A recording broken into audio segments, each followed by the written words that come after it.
Amigos y hermanos en Cristo, hoy vamos a concluir nuestra meditación acerca de las ciudades de refugio.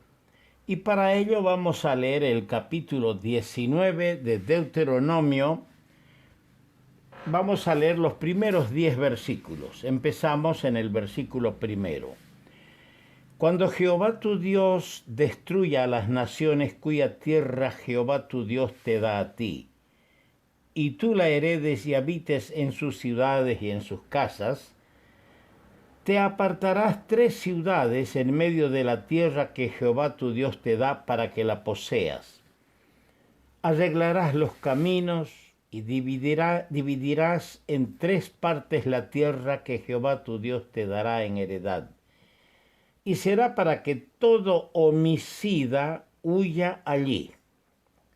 Y este es el caso del homicida que huirá allí y vivirá. Aquel que hiriere a su prójimo sin intención y sin haber tenido enemistad con él anteriormente. Como el que fuere con su prójimo al monte a cortar leña, y al dar su mano el golpe con el hacha para cortar algún leño, saltare el hierro del cabo y diere contra su prójimo, y éste muriere, aquel huirá a una de estas ciudades y vivirá. No sea que el vengador de la sangre, enfurecido, persiga al homicida y le alcance por ser largo el camino, y le hiera de muerte, no debiendo ser condenado a muerte por cuanto no tenía amistad con su prójimo anteriormente. Por tanto yo te mando diciendo, separarás 3 ciudades, y si Jehová tu Dios ensanchare tu territorio, como lo juró a tus padres, y te diere toda la tierra que prometió dar a tus padres, siempre y cuando guardares todos estos mandamientos que yo te prescribo hoy, para ponerlos por obra, que ames a Jehová tu Dios y andes en sus caminos todos los días. Entonces añadirás 3 ciudades más a estas 3, para que no sea derramada sangre inocente en medio de la tierra que Jehová tu Dios te da por heredad, y no sea culpado de derramamiento de sangre. Que el Señor añada su bendición a la palabra suya. Hemos venido considerando estas ciudades de refugio y el día de ayer consideramos a las 6 ciudades distribuidas geográficamente en la tierra de Canaán, a ambos lados del río Jordán. Y hemos visto los nombres de las ciudades y sus significados con una dulzura exquisita que se acerca a nuestro amado Señor como la ciudad de refugio o como el refugio para el pecador. Hoy en el capítulo 19, en el versículo 5, hemos leído una parábola de los 2 leñadores. En esta parábola, 2 prójimos, 2 amigos, 2 personas salen al monte para proveerse de leña para su necesidad material. La tarea termina fatalmente para uno de ellos, pues muere, involucrando el hecho un trastorno y peligro grave para el segundo, convirtiéndolo en este caso accidental en un homicida. Aquí podemos ver en esto el fracaso rotundo del pecador que procura por sus propios medios y esfuerzos, al dar su mano el golpe con el hacha, luego afrontar el problema de su necesidad espiritual. No solamente fracasa al intentarlo, pues dice la palabra de Dios en Romanos 3:20, por las obras de la ley, ningún ser humano será justificado delante de él. Hay religiones, hay grupos, hay sectas que enseñan y quieren que los hombres cumplan y hagan las obras de la ley para ser salvos. Esto es un desvío total de la verdad evangélica y bíblica, que por las obras de la ley o el cumplimiento de esas obras de la ley, ningún ser humano será justificado delante del Señor, sino que se envuelve el pecador que trata de hacer esto, se envuelve en mayor culpabilidad, acarreando serios peligros para sí y, como en el caso de los dos leñadores, en muchos casos para su prójimo, que como en el caso de lo que dijo el Señor en el Nuevo Testamento, los ciegos guiando al ciego, al fin caen ambos en el pozo. Porque ignorando la justicia de Dios, escuche bien lo que dice en Romanos capítulo 10, versículo 3. Ignorando la justicia de Dios y procurando establecer la suya propia, su justicia propia, no se han sujetado a la justicia de Dios. Qué triste es ver las religiones enseñando, obligando, empujando, instando a sus feligreses a cumplir ritos, ceremonias por medio de una justicia propia, en desmedro de la justicia de Dios, que es por la fe en Cristo Jesús. Las tales personas, además de no hallar la salvación, se constituyen en rebeldes y desobedientes a Dios. Sin embargo, por la misericordia de Dios, algunos se dan cuenta de su fracaso y acuden a Cristo, como es el caso de Pablo, el apóstol Pablo, quien en semejanza al leñador homicida por hierro, por ignorancia, un caso fortuito, esto es en incredulidad, Pablo había resistido a la verdad.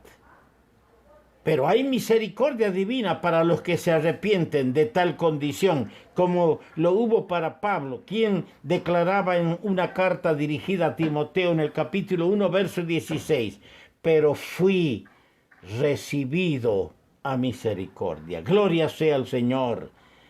Que no hay salvación en el cumplimiento de la ley. Nadie puede cumplir a cabalidad la ley, porque el que infringiere en un punto ya es culpable de toda la ley. El ser humano es bajo, escaso en sus posibilidades de llegar a la perfección. Y el que quiere justificarse delante de Dios a través de ritos, ceremonias, de rezos, de etcétera, etcétera, no lo va a lograr nunca. Pero para ese pecador hay misericordia en el Señor. Si se arrepiente, será recibido a misericordia como el apóstol Pablo. En el versículo 6 de este capítulo 19 dice, no sea que el vengador de la sangre. En otras traducciones dice el pariente cercano, el pariente más cercano. He consultado alrededor de 30 entre traducciones y versiones de la Biblia. La mayor parte traducen el vengador de la sangre, otras traducen el pariente cercano. La palabra para el pariente más cercano estaba consultándola y se traduce indistintamente rescatador en Levíticos 25:25. Mire lo que dice allá en Levíticos 25:25. Cuando tu hermano empobreciere y vendiere algo de su posesión, entonces su pariente más próximo vendrá y rescatará lo que su hermano hubiere vendido. Esta palabra rescatará o rescatador es la misma que se traduce para pariente cercano, y es lo que se encuentra en el caso de Noemí, la viuda de Elimelech, cuando volvió de los campos de Moab con su nuera Ruth la moabita. Resulta que hallaron a Booz, un hombre potentado económicamente, un hombre de un gran corazón, que resultaba ser pariente cercano del finado Elimelech y podía rescatar. En este caso rescató a Ruth la moabita. Qué historia más preciosa tenemos allá. Vale la pena leerlo, porque de esa mujer, de esa línea, vino el Mesías, el Redentor.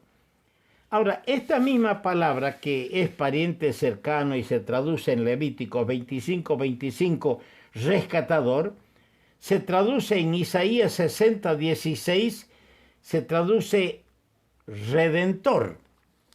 Y quiero leer lo que dice allá en Isaías, el capítulo 60, el versículo 16. Y mamarás la leche de las naciones, el pecho de los reyes mamarás, y conocerás que yo Jehová soy el Salvador tuyo y Redentor tuyo. Ahí la palabra redentor es la misma palabra, pariente más cercano o rescatador. Es la misma palabra. Y qué interesante. Yo quiero que enumeremos por lo menos 3 cositas. Primero, era la persona, este rescatador, este redentor, este pariente cercano, era la persona que por su parentesco cercano tenía el derecho de vengarse, como en el caso de la muerte fortuita o de la muerte hecha deliberadamente. Tenía el derecho a vengarse. Y como acá tenemos escrito en la historia en la enseñanza de las ciudades de refugio. Segundo, este redentor, este pariente cercano, este rescatador, tenía derecho a rescatar la posesión. Eso es lo que leímos en 25:25. Pero más, este pariente cercano, que aquí aparece como vengador de la sangre y que en Levíticos 25 aparece como rescatador y en Isaías 60:16 aparece como redentor, tenía el derecho también no solo a vengarse, no solo a rescatar la posesión. En tercer lugar, tenía el derecho a redimir la vida. Y eso lo leemos acá en Levíticos 25, los versículos 47 al 49. Allá dice: si el forastero o el extranjero que está contigo se enriqueciere, y tu hermano que está junto a él empobreciere, si el judío empobreciere, y se vendiere al forastero o extranjero que está contigo, o alguno de la familia del extranjero, después que se hubiere vendido, mire, la persona se vendía, después que se hubiere vendido, podrá ser rescatado, uno de sus hermanos lo rescatará, o su tío, o el hijo de su tío lo rescatará, o un pariente cercano de su familia lo rescatará. Tenía el pariente cercano, que se le llama aquí en nuestro estudio sobre la ciudad de refugio, el vengador de la sangre o pariente cercano. resulta ser un rescatador, un redentor. Resulta tener el derecho para vengarse, tiene el derecho de rescatar la posesión, la parcela, la tierra, y tiene el derecho de redimir la vida, como acabamos de leer. Qué hermosa figura tenemos aquí del Señor Jesús, nuestro Redentor, que a diferencia del vengador de la sangre, de aquel que persigue para matar, nuestro Señor fue hecho maldición por nosotros, para librarnos de la maldición de la ley, como está escrito en Gálatas 3:13, capítulo 3, verso 13. Y por la gracia de Dios, este Redentor nuestro gustó la muerte por todos, para poder cumplir todo esto en favor del pecador, siendo Dios, se hizo carne y llegó a ser nuestro cercano. Por cuanto los hijos participaron de sangre y carne, Él también participó de sangre y carne, lo mismo, para destruir por la muerte al que tenía el imperio de la muerte, esto es a saber, al diablo. Él es el varón prometido en Isaías 32, versículo 2. El varón prometido que sería escondedero contra el viento y refugio contra el turbión. Ahora te pregunto, amigo oyente, ¿te has refugiado tú en Cristo? ¿Cristo es tu refugio como la ciudad de refugio para el homicida? Solo Cristo te puede librar de la ira venidera, como dice Primera Tesalonicenses capítulo 1, versículo 10. Cristo refugio para mí, pecador. Oh, que Dios ayude, ilumine, para que los que no son salvos se acerquen al Señor, el refugio para el cansado, el refugio para el sediento, el refugio para el que sufre. Pídale perdón al Señor. Y nosotros, los que somos de Cristo, vivamos toda la vida agradecidos por haberle conocido y sigamos refugiándonos en Él en todas las vicisitudes de la vida. Que Dios bendiga su palabra.